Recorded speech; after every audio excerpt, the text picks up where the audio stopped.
Film fans YouTube, hello and welcome back to the channel. I am Josh, the Movie Apprentice, and today I am looking at episode 5 of Masters of the Air, which I will say up front is a definite improvement on last week's episode 4, as it is more focused than the previous episode. Before I get into talking about the episode, if you like what you're seeing on the channel, click the like button and subscribe for more reviews like this coming all the time, whether that be TV or film. Hopefully I have a few more coming out over the next few days, as it has been a bit of a quiet week for myself. But without further ado, let's get into the review. Last week, we focused on Major Egan, who was having some time off, as well as focusing on two other members of the 100th that are making an effort to get back to England after bailing out of their relative forts. The episode does start off very strange, as we are told of a mission to Bremen, which is the same mission where Major Cleven's plane was shot down off screen, because we have not seen this mission, and we are told just how brutal and harsh this battle was from the perspective of Crosby's commentary. We will probably get a flashback to that particular fight, because for all the talk of that particular mission, we've not seen the mission, and the repercussions of losing Major Cleven are not being shown. It's spelling out stuff to happen in later episodes that I will not go into, but just a brief look at history tells us all I need to know about where this is going. It very much feels like the showrunners are trying to really highlight the absence of Major Cleven when it comes to the 100th and what it means for both his best friend Egan as well as the other members.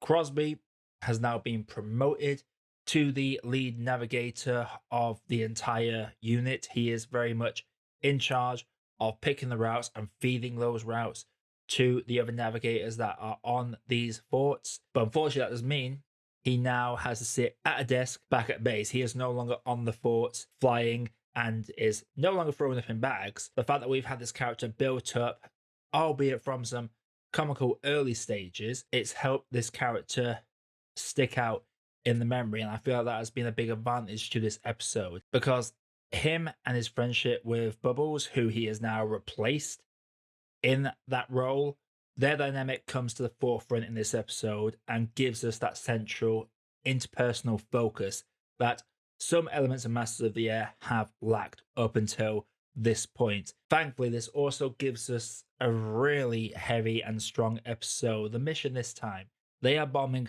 really close to city centers, which means close to civilians, which doesn't sit well with some of the soldiers, especially Crank is a key figure that mentions the fact that there are going to be civilians that are likely to be caught in these bombing raids going forward. However, Major Egan in this episode, he, as far as he knows, his best friend is dead. So he is very much focused on getting the job done, just wants to really get on with it. So I did like that dynamic. We are given a picture into how spread thin the 100th is. This mission alone, they send 17 forts, which is considerably less than their usual missions, and half the forts aren't even their own. They are literally loaned out from other divisions purely because they just don't have the forts that are operable to take these missions. So there's a big element of an underdog status on this next mission, which leads to some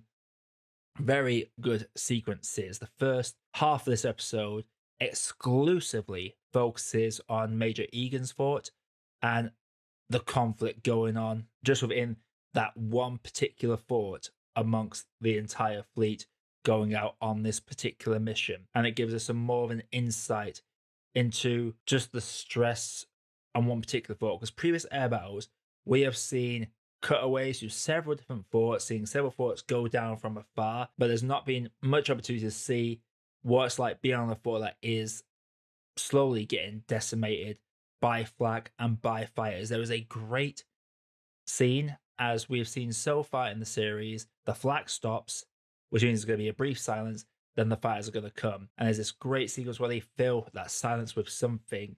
And it's probably one of the most memorable scenes in the whole show so far for me. In fact, I think it might be my favorite moment in the show so far, because even throughout all the hell, there's still that morbid joy that people will do to cope with the situation they find themselves in. This is very much a brutal and bloody episode, and it also carries with it a very emotional impact that other episodes have lacked. We have seen main characters drop off, we have seen a lot of soldiers die, but we have yet to see the culmination of getting to know characters over several episodes before they might bite the big one, and the ramifications of what happens after the fact to those closest to those individuals. This episode very much focuses on the emotional impact of losing someone and gives us some of the best shots in the whole show so far. Is probably, I will say, it's probably my favorite so far as well. I thought episode 3 was going to be the big Battle of the Bulge episode, but no, this for me very much is the episode, or it's very much at least Masters of the Air's Bagstone, because there is a lot that happens in this episode. It's very focused, it's very streamlined, and it really gives an extra focus to an individual plane, and it also gives focus to what it's like for the boys back on base that just have to wait and see how the job's gone. That is something that isn't really brought up. We even finally get a notice to the fighter pilots that would escort the bombers, only so far, but they'd always have to fall back because they would just run out of fuel, so they could never escort the bombers all the way, can only escort them so far. So it's nice to finally see that being depicted as well. It's a very good episode overall. It packs an emotional gut punch. Some of the main characters and bonds that we've seen develop over the last few episodes come to fruition in this one, and it very much feels like the show that we have been wanting since the get-go. Don't get me wrong, the show has been fantastic so far, but it's always felt like it's been missing that something, or it still feels like it's missing that something. Like I say, the lack of opening and closing cards just explaining what's about to be happening does feel like a hole missing within the show itself. But I digress. This was a really good episode, and I can't wait to see what the reactions to this episode are going to be, because this show needed some real emotional stakes, and we finally got it right here. Before I get into my grade, if you like what we're seeing on the channel, click the like button and subscribe for more video reviews like this coming all the time. Without further ado, let's grade this. Master of the Air episode 5 is a marked improvement from the previous weeks, as it is more focused because it's more of a human connection to the characters, and it really adds the stakes on what has happened previously as well. We are introduced to a few other things that haven't been highlighted before, and whilst I do wish that we would have seen the Bremen mission, I like how from a entertainment story perspective, keeping the audience on a knife edge on what is happening with certain characters is going to be a good way to bring people oblivious to the history back to the show. So I can give that a shout out, but I can imagine that will annoy some people that want to see the accurate history being depicted, and the fact that some things have been left out for the sake of building suspense might be deterrent. But for me, I really enjoy this episode. Some of my favorite characters have big moments in this, and I finally got that emotional hit that other episodes have lacked so far. And I have said that Master of the Air episode 5 is a great cup of tea. So Master of the Air episode 5, have you seen it? Let me know your thoughts in the comments below. Again, like we said in the channel, like, comment, subscribe, all that good stuff. And until next time, everybody, I'm Josh, the Movie Apprentice, and I'll see you all in the next video.